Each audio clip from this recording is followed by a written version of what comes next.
Goeiemôre, baie welkom by vanoggend se saamwees en mag dit so wees dat jy ook op 'n besonderse wyse die Here se nabyheid mag beleef daar waar jy ook vandag saam met ons mag wees. Ek deel graag met julle die aanvangswoord. Ons verkondig immers nie onsself nie, maar Jesus Christus as Here en onsself as diensknegte ter wille van Jesus. Want God, wat gesê het, dis my geliefde seun oor wie ek my verheug, is die God wat in ons harte geskyn het, om ons te verlig met die kennis van die heerlikheid van God. In die aangesig van Jesus Christus, die verheerlikte. Amen. Mag jy vandag, daar waar jy ook is, dan ook hoor hoe jy self gegroet mag word, ook in die naam van God die Almagtige, Jesus Christus die verheerlikte en die Heilige Gees die teenwoordigde. Amen. Ek nooi jou om saam met my ook dan te sing aan lied 171, Heilig, Heilig, Heilig, as 'n toetrede lied.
Here, ons Here, dankie vir ons saamwees, dankie dat ons dan ook nie onsself mag verkondig nie, maar dat ons vir Jesus Christus as ons Here verkondig.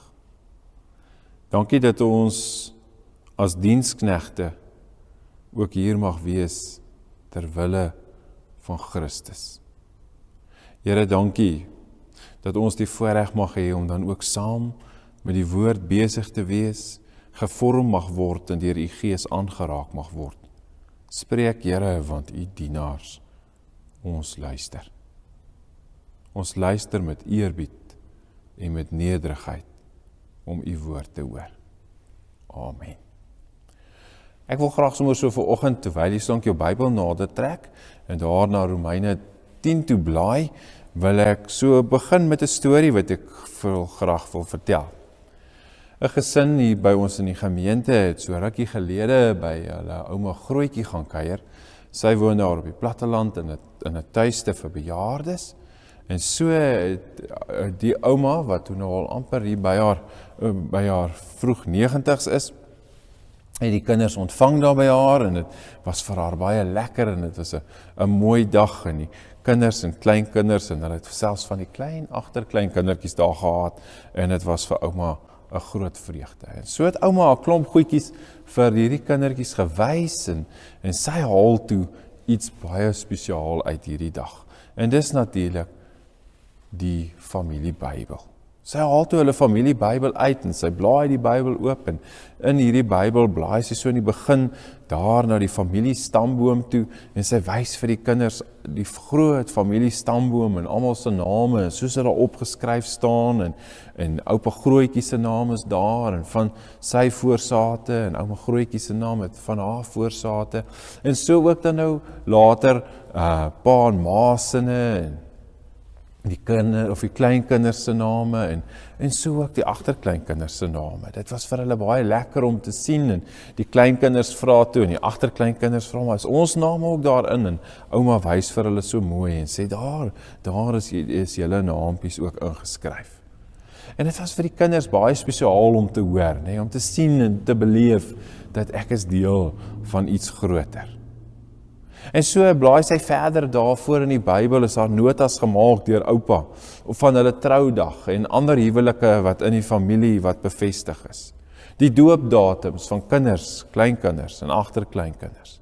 Daar is selfs 'n nota iewers gemaak van 'n jaar toe 'n gemeente gestig is waarvan oupa en oupa deel was. Feesdae met die Bybelvertalings ensovoorts. Wonderlike ervarings. En as jy verder blaai, gesinstradisies, dinge wat spesiaal gedoen word deur hierdie gesin, wat oupa neergeskryf het en wat vir hulle dit vir hulle beteken het. Wat probeer ons met hierdie storie sê? Wat hoor ons hier? Ons hoor iets van hoe kosbaar dit is om te besef dat ek deel is van iets groter. Nou weet ek nie van jou nie, maar vir my persoonlik is dit ook 'n belangstelling om so 'n bietjie familienavorsing te doen en te kyk waar pas wie in en om daarvan deel te wees. Ek onthou hoe spesiaal dit vir my was toe my kinders gebore is en ek moes neerskryf by die kerkargief om hulle te in kennis te stel dat daar kinders gebore is en hoe spesiaal dit vir my was. Ek onthou die eerste keer hier selfs by toe ek my twee kinders kon doop en ek hulle name in die doopkladboek van die gemeente gesien het en hoe spesiaal dit vir my was. Om te sê iewers word dit opgeskryf en ons is deel van, deel van iemand of iets of ons is deel van 'n groter prentjie. Nou vandag, as ons nou so saam gaan lees uit Romeine 10 uit, mag Romeine 10 ons dalk help om so iets daarvan te verstaan, dat ons deel is van 'n groter prentjie. Ek blaai na Romeine 10, daar voor jou vanaf vers 5. Moses skryf naamlik van die vryspraak op grond van wetsonderhouding, dat die mens wat doen wat die wet beveel, daardeur sal lewe. Maar van die vryspraak, deur die geloof sê hy, moenie by jouself sê, wie sal na die hemel toe opklim nie. Dit is om Christus af te bring. Of wie sal na die onderaardse diepte toe afdaal nie. Dit is om Christus uit die dood terug te bring. Nee, die skrif sê, naby jou is die woord, in jou mond en in jou hart. En hierdie woord is die boodskap van die geloof. En dit is wat ons verkondig. As jy met jou mond bely dat Jesus die Here is, en met jou hart glo dat God hom uit die dood opgewek het, sal jy gered word. Met die hart glo ons, en ons word vrygespreek. Met die mond bely ons, en ons word gered. Die skrif sê tog, niemand wat in hom glo sal teleurgestel word nie. Niemand nie. Dit maak dus geen verskil of 'n mens Jood of Griek is nie. Want dieselfde Here is die Here van almal, en hy seën almal wat hom aanroep, ryklik. Want elkeen wat die naam van die Here aanroep, sal gered word. Maar, hoe kan 'n mens hom aanroep, as jy nie aan hom glo nie? En hoe kan jy in hom glo, as jy nie van hom gehoor het nie? En hoe kan jy van hom hoor, sonder iemand wat preek? En hoe kan iemand preek, as hy nie gestuur is nie? Daar staan ook geskrywe, hoe wonderlik klink die voetstappe van die wat die goeie boodskap bring. Net tot daar. Natuurlik is brief soos die Romeine brief iets besonders. Ek dink in ons geloofstradisie, natuurlik met reformatie en wat Romeine in ons geskiedenis ook vir ons beteken. Dan kyk ons na wonderlike tekste wat hier vir ons uitstaan. Ek dink aan Romeine 8, die gedeelte net hier vooraf, waar Paulus so mooi vir hulle daar in Rome skryf oor Christus wat sy liefde vasstaan en dat ons nie deur sy liefde geskei kan word nie. Deur dit wat hy vir ons gedoen het en wat dit vir ons beteken. Natuurlik hier, as ons so 'n bietjie kyk by hierdie hoofstuk 10, is Paulus eintlik so 'n bietjie besig om die dogmatiek reg te trek, nie. Van die Jode wat so 'n bietjie die redding en hoe dit werk misverstaan. Waar hy iets van die verwerping by hulle, waar hy met hulle praat oor die verwerping van die evangelie van verlossing en natuurlik sy argument wat hy staaf, is dat dit so eenvoudig is. Hy stel natuurlik die wetsonderhouding teenoor die red om deur gered te word deur genade. Paulus is besig om eintlik baie sterk klem daarop te plaas om te sê dit is eintlik eenvoudig. Ons redding lê nie in die onderhouding van die wet nie, maar dit lê juis in dit wat ons glo en bely en wat dit beteken. Dink nou maar net vir 'n oomblik, as jy jouself in die skoene moes plaas van die gelowiges daar in Rome. Hoe lyk Rome op sy dag? 'n Verskeidenheid van gode en afgodsdiens en keiserverering wat daar plaasvind. Eintlik maar 'n plek waar jy baie maklik verwar kan word. En dan nou natuurlik die Jode met die onderhouding van die wet en wat hulle daarmee moet maak. En daar het by mense natuurlik 'n behoefte ontwikkel om te sê, maar ons wil kennis maak, ons wil deel wees van, ons wil iets hiervan verstaan. Dan praat Paulus in die besonder oor die belydenis. Dan dink ek sommer 'n ander dag by ons in die gemeente het ons die voorreg gehad om openbare belydenis van geloof te hê. Waar 3 jong mense die voorreg kon hê om saam met ons binne in die gemeente daar te staan en hardop hulle belydenis met ons te deel. Dan is die vraag, maar wat het hulle bely en waarom het hulle bely? Dan dink ek sommer oor hoekom. Dan kyk ons na die teks en ons vra onsself, maar wat is 'n belydenis? Nee, as Paulus so mooi skryf, hy sê die woord was naby jou hart. Nee, om te sê, ek glo dit. Wat is dit wat ek glo? En met my mond bely ek dit. Ek maak dit bekend. Ek laat dit uitkom. Ek laat dit bekend word. Dan is die vraag eers, kom ons staan so 'n trekkie terug en ons vra maar wat is 'n belydenis? Veral in ons konteks van 'n geloofsbelydenis of in ons konteks van 'n geloofsgemeenskap. Waarvan word ek deel? En dit, soos ek vir daardie jong mense gesê het, die dag toe hulle gereed maak daarvoor, homologio was die woord wat ek gebruik het. Die Griekse woord wat eintlik beteken om dieselfde te sê. Gelowiges wat na mekaar toe kom, by mekaar kom, wat ons die opstanding van Christus vier en ons lewe saam, ons gemeenskap met mekaar en in die besonder ons gemeenskap met Christus. Hierdie jong mense wat dan daar voor staan en sê, maar ons wil graag sê wat julle sê. Ons wil bely wat julle bely.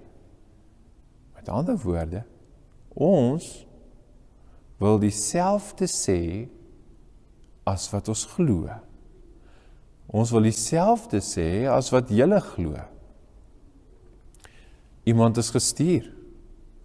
Iemand het gepreek, iemand het getuig en so het iemand tot geloof gekom. Geloof wat lei tot die aanroeping van God, skryf Paulus. En die aanroeping van God wat lei tot redding.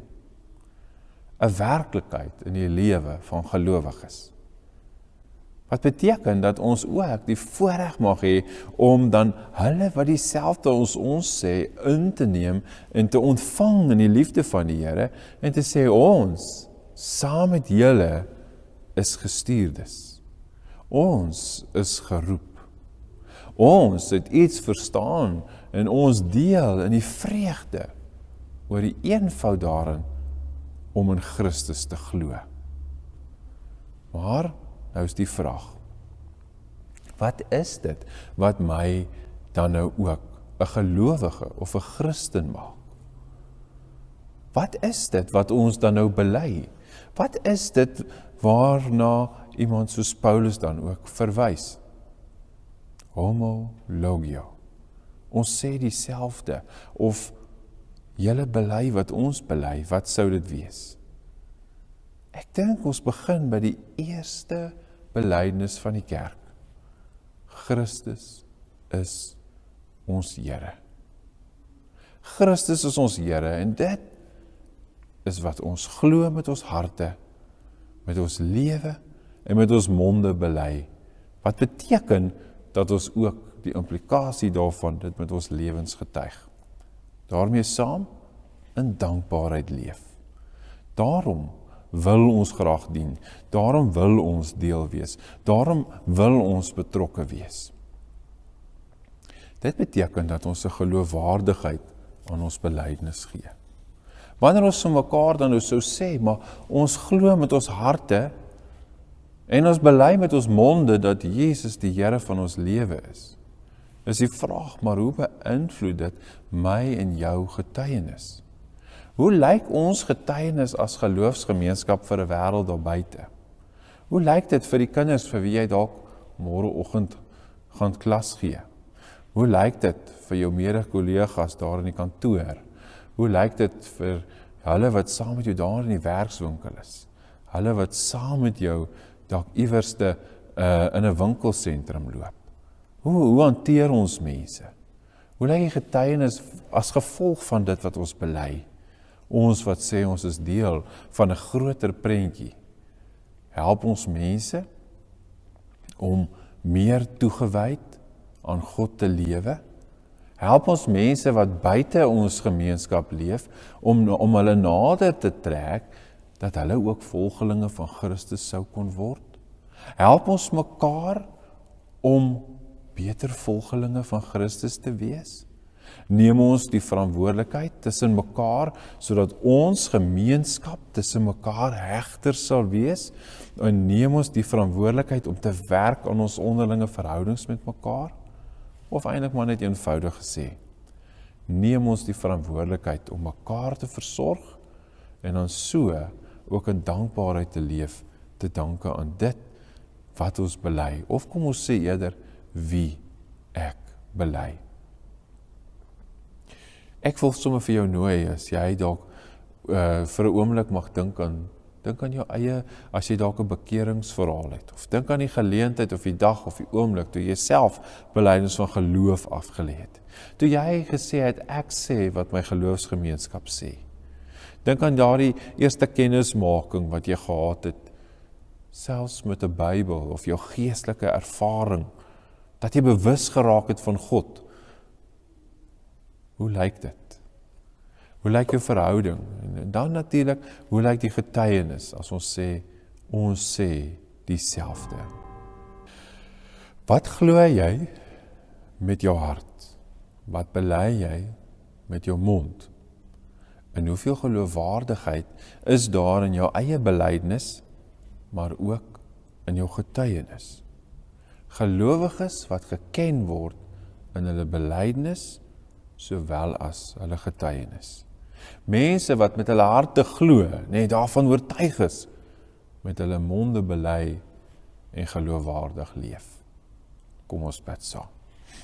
Here ons Here, baie dankie. Baie dankie dat ons die voorreg mag hê, dat U Gees ook in ons die geloof gewek het, dat ons vandag mag bely, U is ons God. Here, dat ons mag bely, Christus is die Here van my lewe, die Here van die kerk, die Here van die wêreld. Here, dankie dat U ons in die waarheid lei, en dat ons met ons harte mag glo, en met ons monde bely. Mag U Gees ons daartoe dring, mag U ons so toerus, dat ons ook so sal leef, dat ons getuienis dan ook iets mag sê van dit waarvan ons deel is. Ons dank U, Here, dat ons aan U behoort, en dat ons juist daarom kan weet, dat dit ons mag deel maak van 'n groter prentjie. Wees met ons, Here. Help ons om ons geloofwaardigheid ook te gee aan ons getuienis. Amen. Ek wil graag afsluit en ek wil jou nooi en vir jou vra, maar wat is jou enigste troos in lewe en in sterwe? En mag jy dalk ook antwoord saam met my, homologio, mag ons dieselfde sê, dat ek met liggaam en siel in lewe en sterwe, nie aan myself nie, maar aan my getroue verlosser, Jesus Christus behoort. Hy het met sy kosbare bloed al my sondes ten volle betaal. Amen. Ons gaan afsluit natuurlik met die kosbare lied 292, strofe 1 en 2, my enigste troos.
Mag het so wees dat ons mekaar vandag mag groet en hoor hoe ons gestuur word. Gaan nou en gaan vertel dat jy die heerlikheid van God gesien het. Moenie vashou aan die heilige oomblikke wanneer die hemel jou oorskadu nie. Maar so waar as wat die Here leef, luister na Christus en volg hom uit die ruimtes van openbaring na die ruimtes van waar jy gestuur word. Mag God die lig van heerlikheid in jou hart laat skyn, en mag Christus met julle wees en julle nooit verlaat nie. En mag die Gees die beeld van God in jou altyd vernuwe.